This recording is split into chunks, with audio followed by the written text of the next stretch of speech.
today's episode. This is episode 12, and it is Mastering Analytics and Reporting in Market Research. I am here with my fellow guests and co-hosts, Crystal and Deanne. Let's go ahead and introduce yourselves, guys. Let's start with Crystal. Hey guys, nice to see you here again. I'm Crystal Weiss. I'm the Director of Marketing here at Question Pro, and I'm excited to talk about analytics because I would not know anything about it if it weren't for Question Pro's tools, because I do not know how Excel works. There you go. I like it. I'm Dan Fleetwood, President of Research and Insights, and as always, it's a pleasure to be on MRX Unplugged. Woo! Thank you. What's going to happen when you get kicked off, Dan, and we get like other thought leaders? I don't know. Once you raise the profile of the show, is that what you're saying? Next level. Once you get the A talent to come in, then. Yeah. Okay, so for this particular episode, I want to talk about why reporting and analytics are so important in market research. It's how we communicate our findings and how we can uncover hidden insights within the data. And we're just going to figure out how to put some components together to make the data have more meaning. And the way that we're going to start that off with is with the foundations of effective reporting. Super sexy topic. Foundations of effective reporting. Well, because I think you also, for anyone out there, there is ineffective reporting. I have seen some of those reports. When I've been learning all these topics for the TikToks that I've been making, I've learned quite a bit, and there are some bad ways to do some reporting. But okay, to create a strong report, though, it all starts with like having clear objectives. That's at least what I've learned. Before you gather data, you need to know what you're trying to solve or understand. So kind of maybe working backwards, I would say. Do you guys have any maybe tips or recommendations on how to build that kind of strong foundation for reporting? I would say one, make sure your data is clean. Like after you collect the data, make sure you clean it before you start the reporting.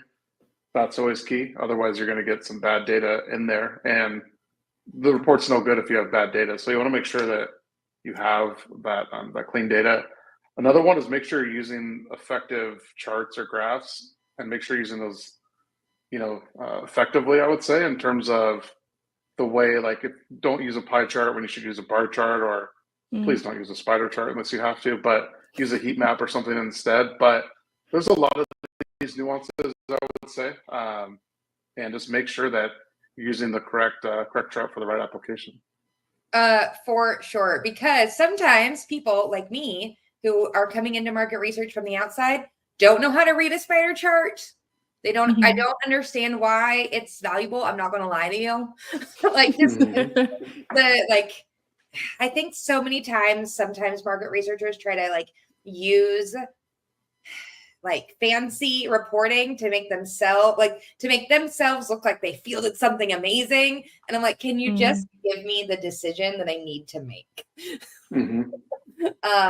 But that's just maybe I'm asking too much. I guess there's also the human aspect when it comes to effective reporting. Who's going to be reading it? Who's going to be ingesting that information and making sure that they would be able to actually understand what it is that they're looking at. Now, in terms of reporting, there's obviously. Yeah, Crystal. Oh, Crystal. Yeah. Dan, you mentioned something about not using a pie chart when you could use a bar chart and not. What? Please explain, because in my depending on how you want the information. I mean, those things seem to demonstrate the same.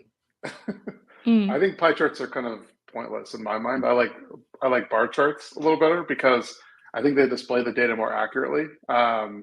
That's just personal preference. And if Danny, if we're not talking just about charts and things, we're also talking about reporting, right? Like how you report the results out. So graphs are one thing, but it could also be the narrative that you write against.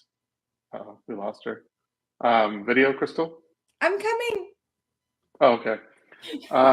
But it's also the narrative that you put against the different charts, right? To effectively tell the story. So use the charts as a way to tell the story in terms of they need to be complementary to each other. So don't just rely on charts, don't just rely on the narrative, but also rely on using the two together.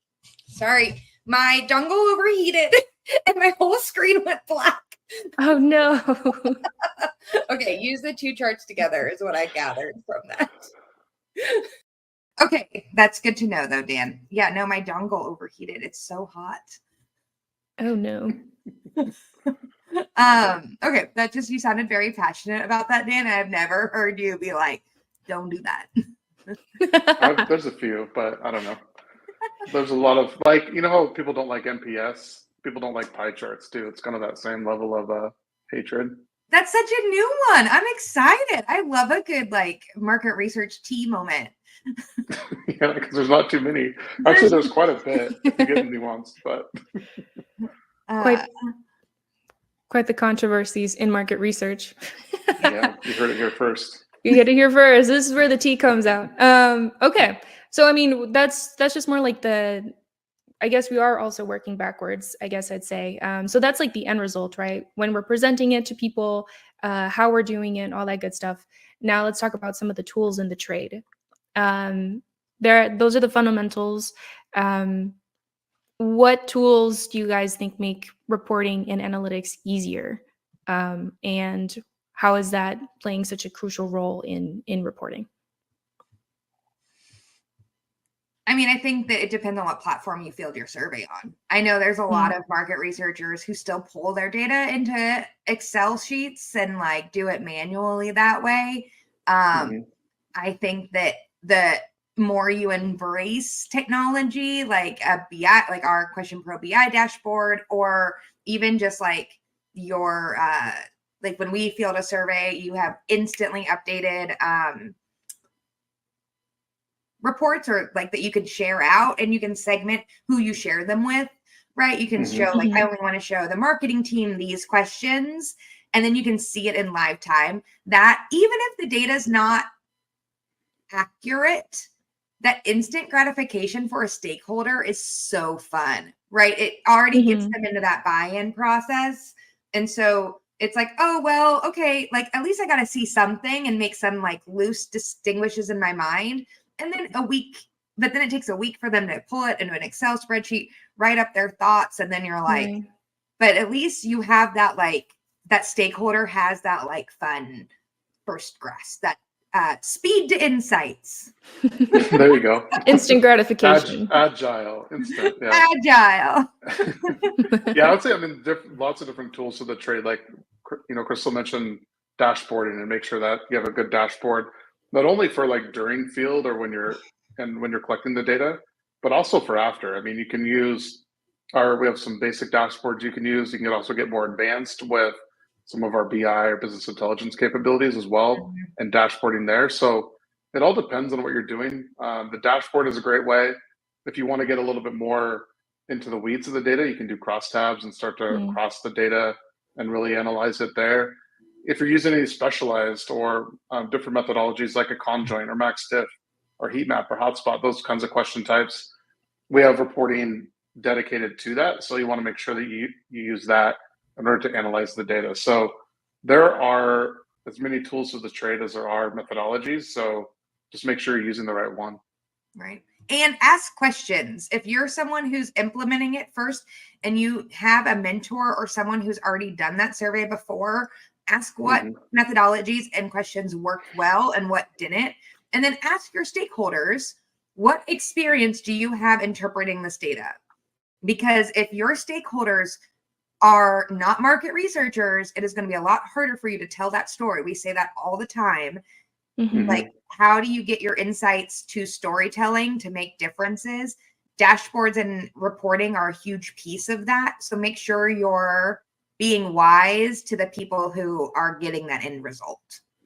100%. Know your audience, right? Otherwise, it's just going to fall on deaf ears, and all the work, time, and money that you put into it is going to be pointless. So I can just think of I can think of at least one experience where someone brought me, well, if you interpret it this way, it means this, and then you could actually cut it this way and get this data. And I literally was like, I need the answer to one question. But they sorry about that, Crystal. I remember that. I'm so sorry that I did that to you. Here I am preaching know your audience, and I did that. Oh my God. It's like too far down the rabbit hole. I'm just like, I don't care. Just tell me how much the people spent on the thing. Yeah, I know. Possibilities are But endless. I know what you're talking about. All right. Man. And now, so that's kind of more like the high level stuff. There's obviously stuff that you could do for automation, for anything that's like repetitive, anything that you know is going to be brought up again in like monthly reports or like quarterly reports. Any tools like that, I think, could definitely be useful as well. Do you guys have any commentary on, more reporting and tools when it comes to things that are more repetitive? Also, just make sure you have good dashboards, good things set up, and then automate. I mean, the more you can make your job, the more efficient you can make your job, the better you'll be to free up your time doing other things. So if it's repetitive, like automate that stuff so you don't have to worry about it every month, and it's just there for you to analyze. Whether it's in Question Pro or a competitor's product, most of them will have like in your like I'm just looking at the tab in my head. I don't know, like delivery, like analysis area. You can, at least in Question Pro, you can schedule like a report to your inbox or your stakeholders' inbox, like every Monday or every time you hit a certain level of respondents, but just like make sure that you don't set something and forget it. I think that's where people are like, oh, I did it one time. And you're like, you could actually field this for months. Oh, wow. Right, and have it going and be collecting data over time, but you have to make sure it like gets in front of people over time. Okay, lesson learned: don't just set it and forget it. Okay, so that is how. So we've talked about the fundamentals, some of the tools we can use, and now we can talk about some of the key metrics and where we can actually apply this. So let's look at some of the common KPIs that exist in market research. Everyone's favorite. Net promoter scores. Some of the other ones are customer satisfaction or CSAT, churn rates, brand awareness, all that good stuff. Let's just touch on net promoter score, since that seems to be quite the hot topic. And tell us why. I mean, I know why I don't like it, but it has nothing to do with market research. It has everything to do with like democratization of insights. Yeah, I mean, there's a lot of things to be said about NPS, I think, and there's people on two sides of the coin. I don't know. I think sometimes it's a good metric, but you have to take it with a grain of salt, like anything, right? I mean, if you ask someone how often they're going to be, would they be likely to recommend something? I think it really depends on the context and how much you really like that product, right? And if it was like a one-time experience, maybe I would, maybe I wouldn't, but there could be a lot of different reasons that go into it. And it could be a point in time. Like if you had a bad experience and you say, oh, based on this experience, I might rate it a 2 or a 3. Yeah. But overall, you're like a 10. Like that's not a reliable metric, right? So take it with a grain of salt, but it also is good just if you want to use it for comparing your company across other companies in the same industry. People use it like that all the time. And in research, at least, we don't come up against NPS a lot. It's more of like a CX function, and the two are a little bit different. But based on what I know about, CX, those are some of the arguments. I know people more passionate about it than me have a lot more to say around it, around NPS. But we should do like duke it out like a NPS versus non-NPS person, and see what happens. I just think any time that you let a consulting firm like Bain & Co., it has NPS trademarked. Like any time you let a corporation influence how market research is designed based on what can make them more money, and then it becomes an industry standard, like that's the greatest marketing ploy in the world for like, I mean, like, I don't know, like it just really irks me that's like that somehow became like they duped people, like, and they like made up a scale that was like, oh, now this is what you have to assume, and people were like, oh, great, like, like you can't tell me no one had like a scale before. You don't like the geek factor, huh? It just isn't, it's not fair to the world of market research, right? Like anyone should, like no one's copywriting multiple choice. Like, Yeah. I don't know. I just, it just seems silly to me that that's like the way that we like all were like, it was prior to me obviously joining the market research industry. I think that it does not, as younger researchers come in, the more you ask questions about it, I would not be surprised if people started phasing it out because of all the information Dan was saying above. And younger researchers know that there is a larger breadth of area to gather insights from, right? You have you have social listening, you have like receipt surveys, right? Like, and then NPS is used wrong all the time. Like whenever I think when it becomes like the end all be all metric, then that's the problem, right? Use it as like, you can use it for like some sort of gauge, but don't base everything off of it. Like there's people's bonuses and everything and then when you align bonuses to it, they're incentivized to like influence the respondents. Yeah, and the thing that gets me, so even I was at HEB, right? And HEB said, "Oh, here we're doing this customer satisfaction. We're doing this survey, and this is more probably towards customer satisfaction, which I know we're going to get into. But don't bias the results, right? So like they'll give me like this little ticket that says, if my service was fine, rate me a 9, or something like that.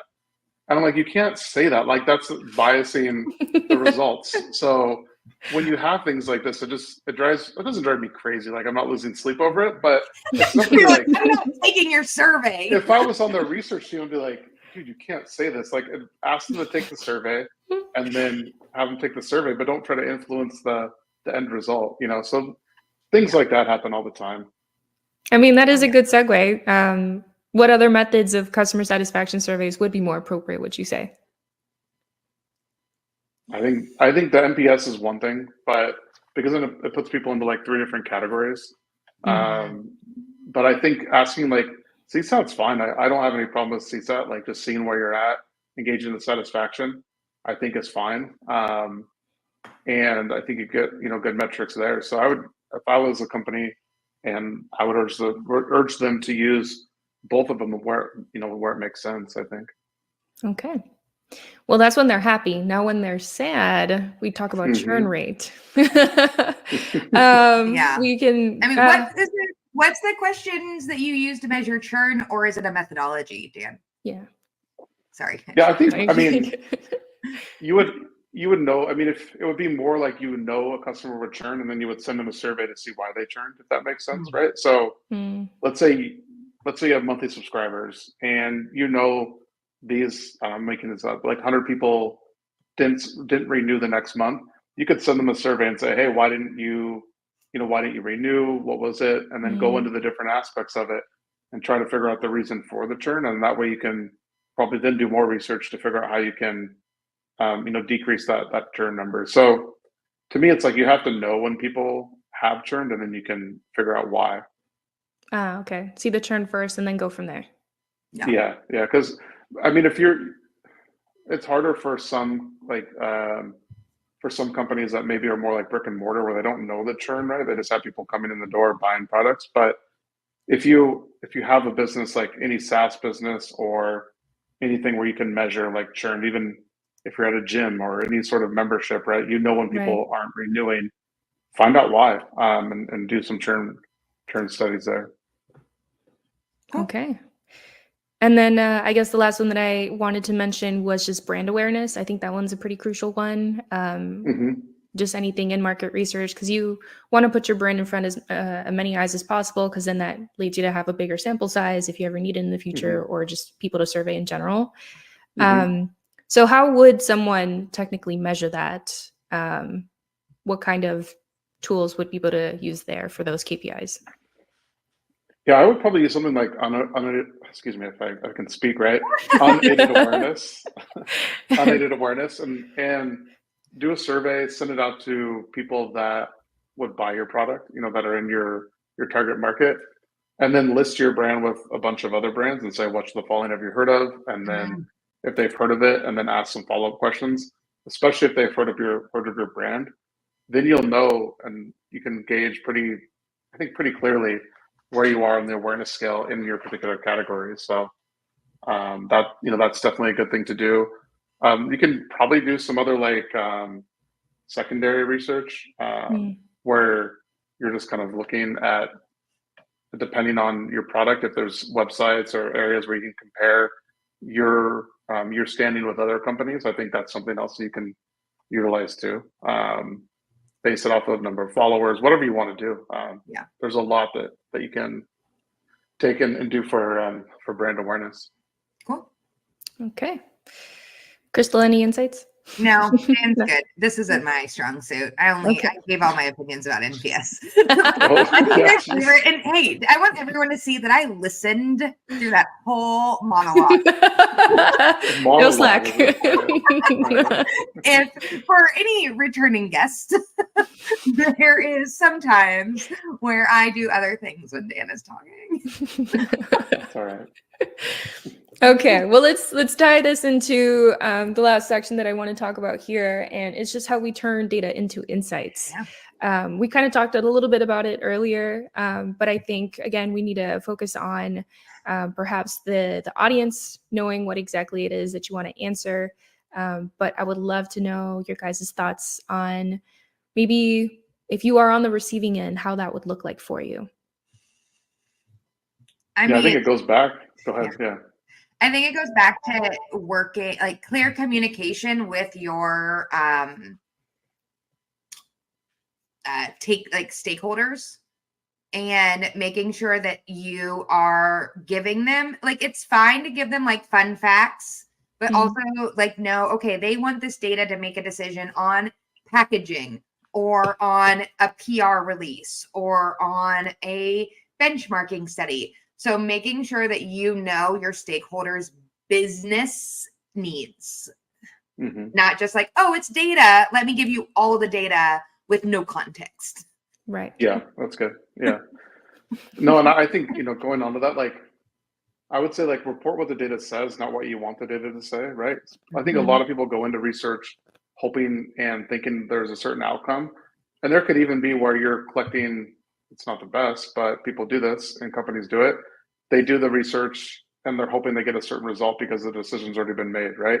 But if you're doing that, it's backwards. So trust the data. And if you've used all the good data collection techniques, you can put in like the correct charts, the correct narrative around the data in order for it to make sense to the stakeholders. So that's what I would say. And tell the stakeholder how the chart works. Because I'm telling you, I was looking at this X-Day one, like, which of these sessions did you like the most and the average rank of them? And I had no idea that 6 was the lowest and 2 was the highest. Like, I didn't read it as first, second, third. I read it as like, 6 was like the most people responded. Got it. Gotcha. Yeah. So I think that's where you can take the chart and then just put the narrative around it, right? Like, these are the top. More labeling, clear labeling. Yeah, I'm sorry again about that, Crystal. I didn't mean to say it was artsy, but like, I'm not, if I don't know that that's how a rank choice question type visualizes, right? As the decision maker, I'm going to make the literal opposite decision. Yeah, no, I think it's a valid point. And even as you get to more complex methodologies, like you as a researcher know like what's behind the methodology, but make sure that you're portraying that in into a clear manner that the stakeholders or whoever's consuming the data understands, right? Because it could be really easy for people to blow off your data. We see that a lot. If they don't understand how it's processed or like the logic behind it, and you don't have buy-in. Like, I don't know. More market researchers need to be better at politics. I mean, so just playing with the highlighter to distract yourself. Well, one of the questions I wanted to ask to kind of expand on what we've been talking about is how we can avoid some of the pitfalls. Like we were saying, We could have a misunderstanding when it comes to like labeling, all that good stuff, but one is just maybe correlation doesn't equal causation, which I guess kind of ties back to the hope that people have when they do those, when they try to find whatever data it is they're looking for. Yeah. Okay. Is that a question or a statement? A talking point where you can expand if you'd like. Like, that didn't end as a question. That just ended as.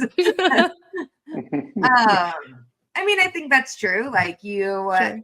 we even have customers who are, I would say, like friends of Question Pro who are like, you got to field the survey because they already made the decision. Like we don't, right? Like we've heard that. I've heard that. Like at least I heard it last week, and so it's just kind of like, well, make the best of it. And sometimes I think if you're a really intent market researcher, then you can slide other questions in there. Like I already have to field a survey. Maybe I can find out some other data while I'm doing it. Right. And if you already have the budget for that survey, might as well leverage it for your goals. We also heard like a couple weeks ago, I was at like a networking event and we had a customer there and I was like, oh, I'm Crystal. I'm from Question Pro. She literally grabbed my hand and was like, I appreciate Question Pro so much because it makes like, I can report on decisions that debunk what people believe. And now we can like build better programming. Oh, that's nice. He was so excited. And I was just like, that's cool. Can I have my hand back? But her report, like doing surveys and then her reporting essentially debunks leadership's gut. There you makes go. Sense. And like narratives they hear from customers. That's good. I like it. Well, there you go. I mean, I think this ties in really nicely to our last topic here, which is just the best practices in presenting data. I think we kind of covered most of the topics there, you know, like if you are going to present it in a certain way, make sure the labeling is clear, that one means best, whatever at the very end is the worst, you know, charts versus tables, pie graphs versus bar charts, all that good stuff. Any last stage words of advice for anyone that, you know, will be presenting data, be it to like stakeholders or even if you're a small business, just making it legible for other people that you might be communicating with to understand? I think it's an overarching thing is, you know, get good at presenting. I think it's fine if you're good at conducting the research and that's what you like, but in order for your research to have legs, you need to be able to present and get buy-in from stakeholders. So, you know, just in general, like, you know, up your presentation chops and make sure that you're good at presenting, I think is sort of overarching thing. And then at the end of the day, like you as a researcher, you know, like the correct charts and things to use and what the data says, but you need to be able to present it well. Yep. Like Crystal said some episodes ago, you have to have the whimsy. You have to have the whimsy. The whimsy. And or like shop it ahead of time, right? Like I never walk into a meeting. Like if I've got to have like Eric, our boss, Dan, and Artie, like typically I will have already shopped the ideas to each of them. So by the time they come to the meeting, they've already ruminated on it. And you can have a real like useful discussion and not just like okay, here's all the data the very first time. You know, I think it is, I was just reading an article about like, do we need to teach workplace etiquette because we're all remote now? And that idea of like sending email, like a itinerary to your meeting ahead of time, like 24 hours so people could review data. That means they can come as an active participant and not as a passive, like me when Dan monologues. To that, you know, that's a little bit off topic, but to that point, I heard Amazon does like something similar. They don't have PowerPoints, but they do make you write like a 2 to 3 page memo. But at the beginning of the meeting, they make you read it before the meeting actually starts because they know people aren't going to read it ahead of time, right? So they'll spend the first 10 minutes, go through the brief of what it's about. And then from there, you can have an informed discussion because people don't, but it's kind of along the same lines, like make sure people are prepared, you know, for the meeting. So if you're going to like, if you're going to try and get a decision from your data, if you're going to present and try and get a decision from your data in the same meeting, you need to prep a lot ahead of time. Right. Yeah. I think Not this, death by slides. No death by PowerPoint, please. Like, yeah. we'll have some slides to tell the story, but no one wants to sit through 50 slides. Well, that, Segment. I can literally hear it. Segment. If we segment by this point, then this is the data we got. And the next slide is just if we segment this way, this is the data we got. And let me tell you, someone like me is zoned out one segment in. oh no. You need the TLDR version of it. Yeah. This is more of like a tangent, but I wonder what it's going to be like once Gen Z really fully enters the workforce, and then millennials start to take over the roles of previous, like big titles, and how I that. mean, I think we are like Gen Z is what 25 is the oldest one now, Mm. right? Like I'm not sure much will get done, actually. No, I'm just joking. Just some gifs in there, some flying eagle sometimes for the data to keep it interesting. No, I think No, it it's a fair will. point. Yeah. I think it will definitely end up. I know there's a lot of this is a tangent, but a lot of goth around returning to work. Like me and Dan have a pact that we'll never have an Austin office again. Like, but there is some benefit of that, like that like younger generations are losing the osmosis of work. Right. I learned a lot of things because I was just in the office with people, or you're invited to meetings. When you're in a digital space like this, people don't think about just being like, oh, Danny, come to this meeting and just sit in, right? Because it's all digital. And so you, as a market researcher, if you're a manager and you have younger employees, let them shadow you in rooms and in spaces so that they understand that osmosis of presenting market research data is probably my best suggestion. No, I agree 100%. So, okay. Well, you heard it here, folks. We got the best tips in town. we do, but we'll never say them in an office again. Okay. That's the caveat for sure. Well, I think this was a really great episode. I definitely learned quite a bit. I hope that anyone watching certainly did as well. But thank you guys so much, Crystal and Dan, for your time. I really appreciate it. For anyone watching, these episodes happen every other Wednesday at 11 a.m. Central Time. So you guys are more than welcome to join in for the one coming up soon, in not next week, but the week afterwards. So I hope to see you guys there, and I hope you guys have a great day. Bye.